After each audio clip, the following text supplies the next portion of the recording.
6h30, 9h, la matinale. Bonjour Tugdual Derville. Bonjour Stéphanie.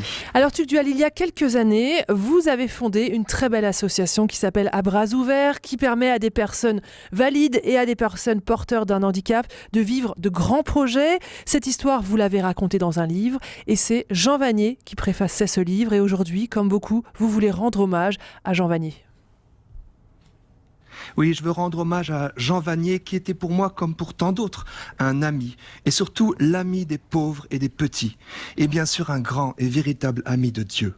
À chacune de nos rencontres, Jean prononçait le nom de Jésus avec douceur, ferveur, familiarité, respect, gravité, tendresse. Son ton récapitulait à la fois toute la souffrance du monde dont Jean Vanier était un témoin attentif et l'espérance éternelle dont témoignait aussi son action au service des pauvres, son humour, sa joie de vivre. Est-ce un clin d'œil du ciel qu'ait été appelé un si grand homme pour se pencher sur les plus petits? Je veux dire un homme de si grande taille. Vous savez, il y a des grands qui en imposent par leur stature. Il faut lever la tête pour leur adresser la parole. Je ne sais par quel miracle, Jean savait se faire petit avec les petits. S'il avait de grands bras, c'était pour mieux enlacer ses amis avec délicatesse.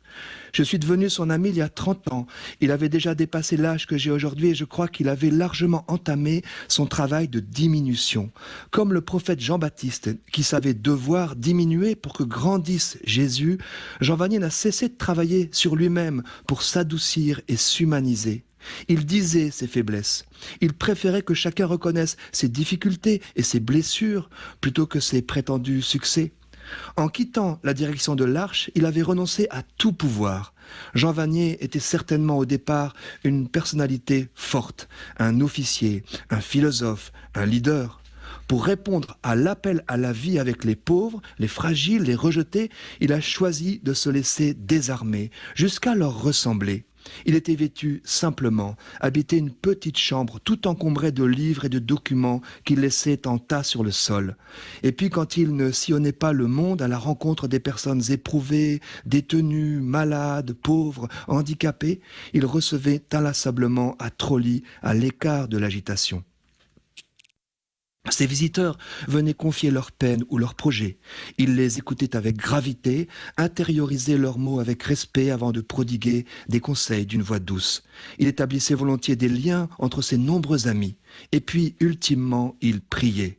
Nous étions alors la main dans la main pour déposer tout dans le Seigneur.